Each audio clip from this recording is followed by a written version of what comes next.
Is there a project you've been thinking about working for a while, but you just can't bring yourself to do it? Or maybe you're waiting for this huge motivation moment when you will finally start doing it.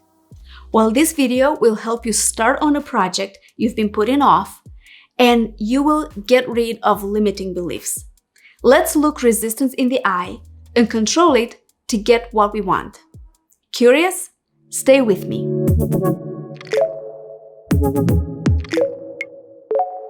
So tell me if this ever happens to you. You have an idea you want to work on. You get so happy for a moment because you can see you having it all because of this idea. This goal is going to be huge. And then, like a ton of bricks, all these doubts and fears crush your big dream. And all of a sudden, you feel stuck and you want to go back to your comfort zone. Has that ever happened to you? You start getting these thoughts. What are you doing? What makes you the expert? You're not good enough or smart enough or beautiful enough to do it. So many people tried before and they failed. What if you fail? What will your friends say? What if nobody likes what you have to offer? So what is resistance? It's not just the doubts in your head. It can take many forms: procrastination, distraction, ego, perfectionism, our rational thought, and even our friends and family. How do you tackle that? You slay one dragon at a time.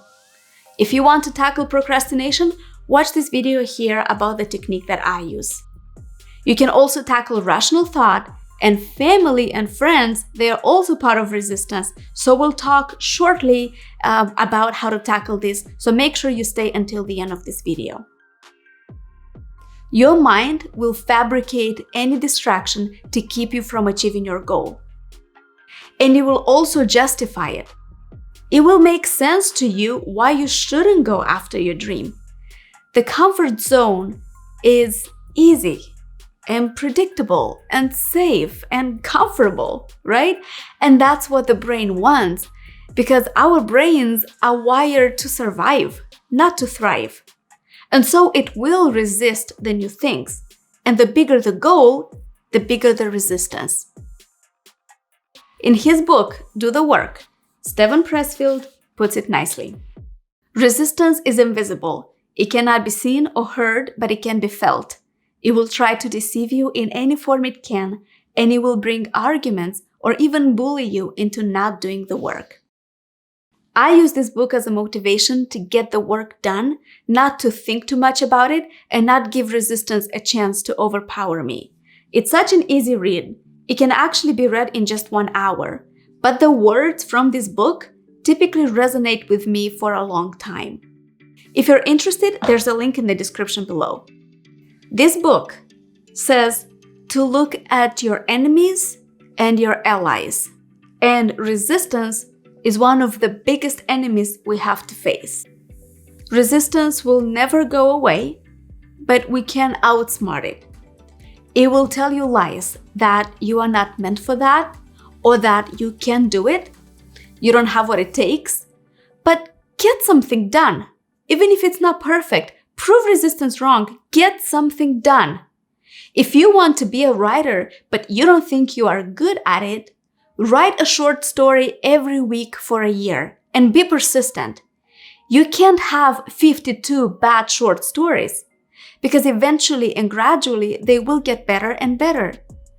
You will achieve mastery of a new skill more quickly if you are actually doing the work.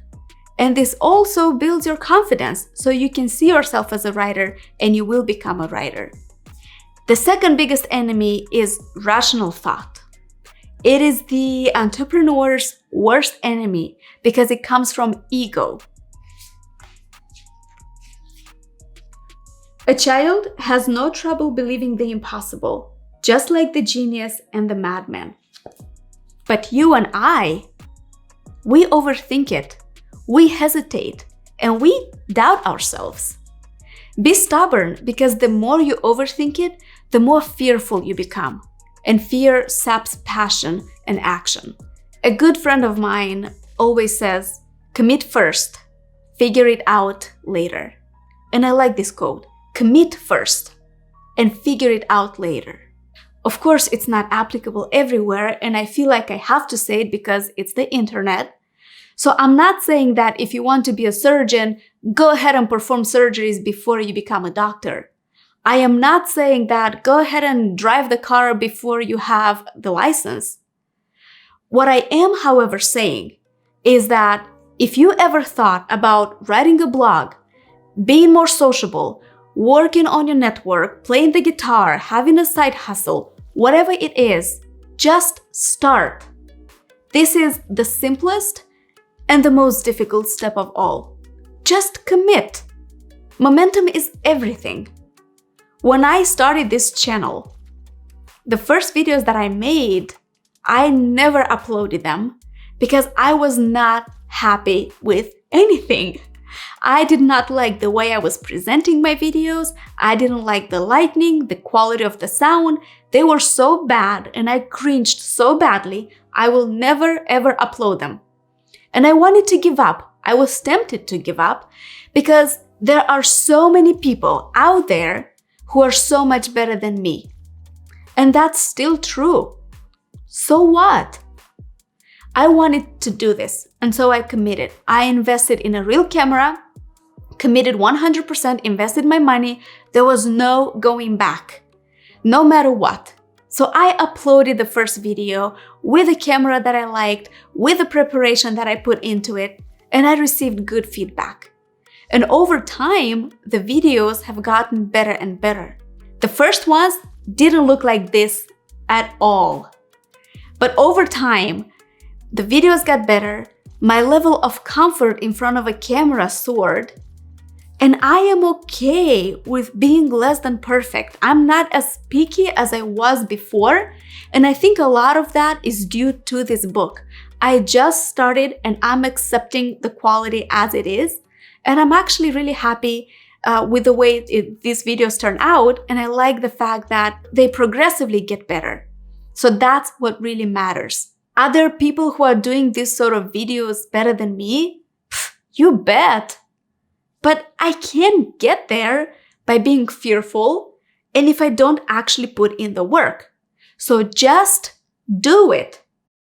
Don't let your dreams be dreams. Yesterday, you said tomorrow. So just do it! Make your dreams come true! Third enemy, friends and family. Yep.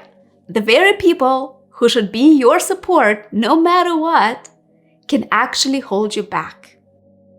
We mature, evolve, and we get to a point where we become our own person. But our friends and family already have a version of ourselves, and the newer us takes some getting used to. So when I say friends and family are the enemy, I don't mean an enemy to you, but an enemy to your goal. If your friends and family seem unsupportive, it's not because they have bad intentions, but because they care. They don't want to see you fail, or see you hurting, or making a mistake. The people who love us, they want to keep us safe and comfortable. But friends and family, as much as they can be an enemy, they can also be a great ally. They can encourage you, support you, and hold you accountable. But if a lot of your friends are naysayers, you should probably get better ones. You will find other people who think like you and who see the world the same way. The more you progress, the more your network changes. So eventually the right people will come into your life. You know what another good ally is? It's love. Love for the work you are doing, for the challenge itself, for the process. Too many people love the outcome, but not the process. Have fun with it. Enjoy it. Keep the outcome in mind 100%, and actually, in fact, start with the outcome in mind. What do you want to achieve? What is your project about? When I started my channel, I wanted to create an experience. My goal and the result I wanted to achieve was to share the information I know with like-minded people. But the process itself, I love it. It's so enjoyable. I love reading books. I like generating ideas for my videos. I like presenting them, thinking about ways to present them, having fun with them, being creative. It's so much fun. So when you love the process, you're not afraid to fail. Because even if we crash, that means we have to grow. When you truly enjoy what you are doing, it urges you to figure out what works and what doesn't, and you can actually address the problem. And you don't mind it because you like the process. The process makes you pay attention, and this is something you can actually control. You can't control the result, but you can control how you get to that result. Here's an interesting thought. One of the greatest fears people have is fear of success. What? Let me say that again. One of the greatest fears is fear of success. Why? Because success creates expectations and pressure and accountability, and it means change, even if it's the change you wanted. If you fail, you'll go back to a place you already know. But if you succeed, that is uncharted territory, and so our brain starts to panic because of this change, because of the unknown. And this type of resistance frightens a lot of people. When we are advancing in our craft, that's where panic strikes. But panic is a natural part of the growth. This book brings a good example. Have you ever noticed when a child starts to walk? She will take a few steps away from the mother, and she's showing a lot of courage by doing so, but then she realizes it and starts crying or rushing quickly back to mommy. But next time, the child won't run back to mommy so fast and will venture farther. Good panic is a sign we're growing, and it's part of the process too. Results are important, of course, because this is how we measure our success, and it gives us a sense of satisfaction. But very often, what ends up happening is people get frustrated that they don't see results fast enough and they give up. So instead of getting there, instead of giving up and having this feeling, why not focus on the process instead? And learn to love it and learn how to work with this in order to get the results we want.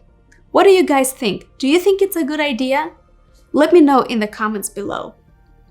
If you ask me, I think that by actually doing the work, you will be happier and you will grow. You will learn how to cope with resistance and other enemies that keep you from reaching your goal. When we conquer our fears, we live our best lives and we progress. And as the author of the book says it, slay the dragon once and he will never have the power over you again. That was my message for today. Make sure to follow me on Instagram and Facebook, and I will post new videos again soon. I'll see you guys then.